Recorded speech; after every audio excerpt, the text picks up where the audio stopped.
As Donald Trump once tweeted, sanctions are coming. Although, in the case of this story, it's actually regulations. And it's not by Trump. But it is from a United State.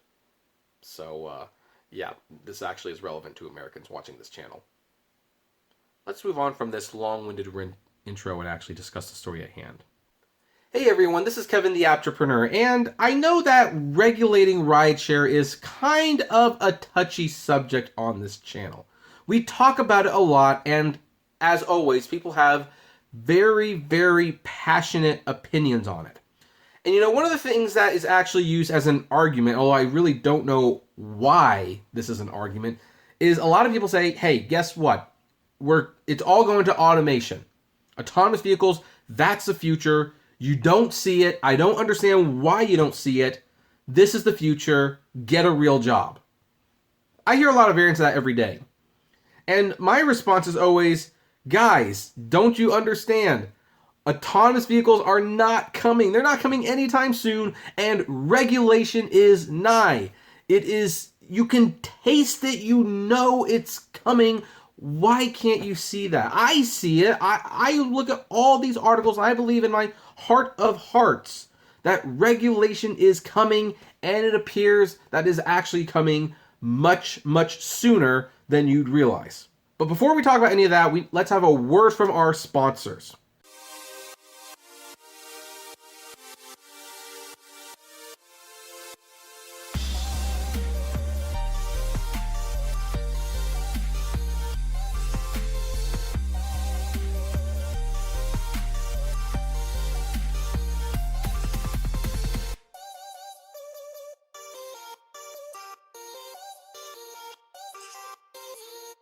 So from The Advocate, we have this story.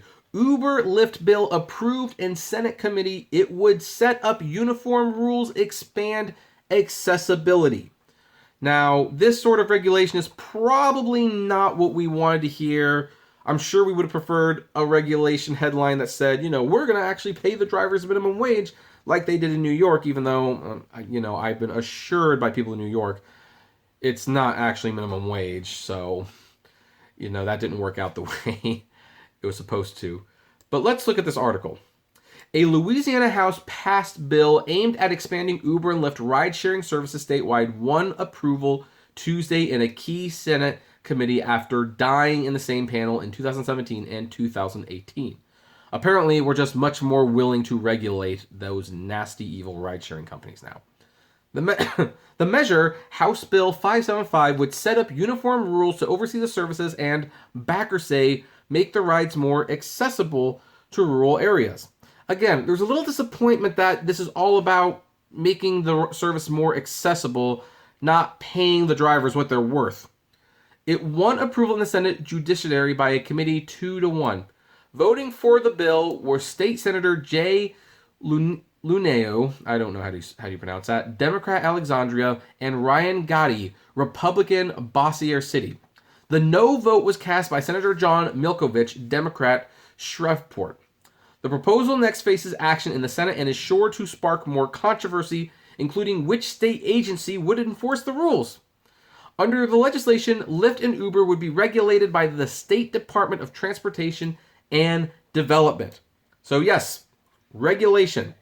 It's coming. It's pretty much here. Maybe this could be appealed to the Supreme Court. Well, I think I'm getting ahead of myself there. Senator Danny Martini, Republican Metairie, who has been instrumental in killing the bill in the 2 previous years, repeatedly asked why the services would not be regulated by the Louisiana Public Service Commission like taxi cabs. Quote, "You make the operations regulated by the PSC and I will co-author the bill," Martini told backers. "Tell me what the PSC is doing to make you do that you don't want to do." Martini added later, "No one has given me a good reason why Uber and Lyft should not be regulated the same way as cab drivers." Now, here's what's interesting about this article, and whenever I've talked about this, is that it sure seems like Louisiana is one of the few places where there's bipartisanship support. I mean, you have one Republican and one Democrat voting yes on the bill, and one Republican and one Democrat voting no on the bill, or at least expressing some concerns. This is what I think compromise looks like. both sides come together and they talk about the issue and they work on something that they're happy with. Now, no one's always ever completely happy. I mean, we all know that. But this is how it probably should work. I like this. I mean, and the fact that, hey, look, here's a Republican, like all those evil, nasty Republicans that are just, they don't care about you. Look, here's one that's saying, why isn't this regulated like the taxi industry? It's basically the same thing. So, you know what? I think sometimes maybe we just need to actually go to the middle states where people are forced to mingle, like swing states. I don't know if this is like a swing state. Maybe it is. I haven't really, I'm not really 100% familiar like what the swing states are, but if it's a swing state, maybe we should spend some time there and figure out how do people talk to each other and make compromise. But let's continue. Let's see here. Supporters of the bill said that after earlier planning for the ride-sharing services to be under the State Department of Agriculture, DOTD makes sense. Quote, I think DOTD is a good place for it to be regulated, and they will do just as good a job and have the ability to do it, said Senator Rick Ward III, Republican Port Allen, Senate sponsor of the bill and chairman of the committee. State Representative Tanner Maggi, Republican, Huma, said House sponsor of the bill, said how the PSC regulates taxi cabs is not the gold standard for oversight. Quote, there are other options out there. I could see that. An amendment by Martini to put Uber and Lyft regulations under the PSC failed on a 2-2 vote. Backers say Louisiana is one of just 5 states with a patchwork of regulations on ride-hailing services. Patchwork is a good word for it, I think. Like, yeah, it's a Band-Aid on an overall bigger wound, but it's a start. I mean, I kind of consider rideshare to be death by 1,000 paper cuts. There's just so many issues that they're bleeding to death in so many ways that I don't even think I certainly can't even fully comprehend how they're bleeding to death. But hey, you put a Band-Aid on here, you put a Band-Aid on there, maybe you could eventually start patching it up. Ward said he would have trouble using Uber or Lyft to travel to Tiger Stadium on the day of the game. He said the driver in West Baton Rouge Parish would likely be barred from picking him up in East Baton Rouge Parish under current rules.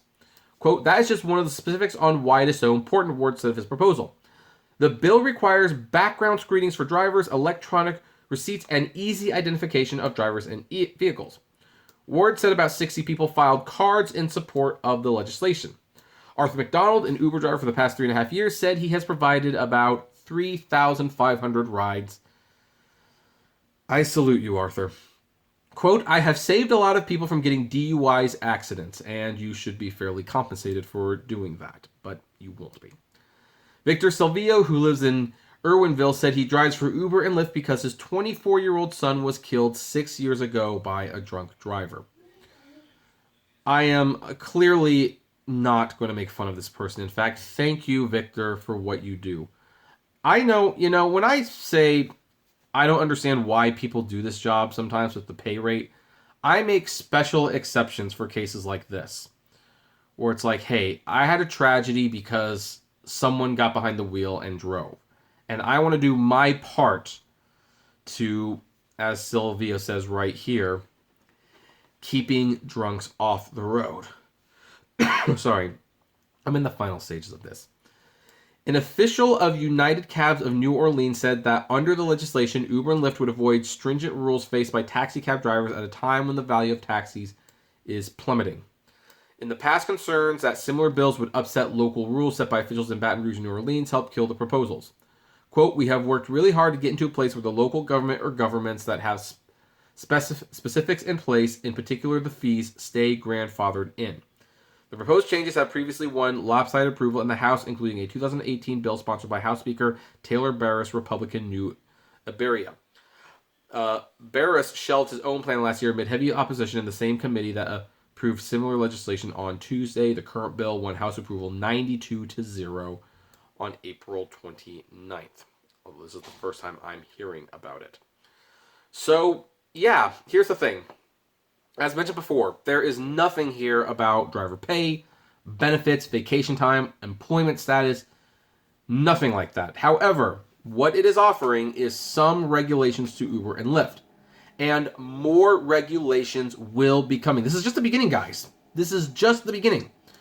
The politicians will be slow to get to the drivers. They're going to first focus on, traffic or business or rural areas or whether or not people are discriminating on service. They're going to focus on those issues first. And that makes sense. That's what they deal with personally. But once people start seeing the fact that Uber and Lyft can and will be regulated, that's when you're going to start seeing bills about driver pay, about their employment status. It's going to get worse. It's going to continue. It's not going away, guys. All you people say, hey, self-driving vehicles, that's the future. Get over it. I'm going to tell you right now, when I read articles like this, guys, it's regulation. Regulation is the future. It's here. It's coming sooner than you expect. And you know what? I hate to do this. I hate it when people are so dismissive. Like, you don't like it, get another job.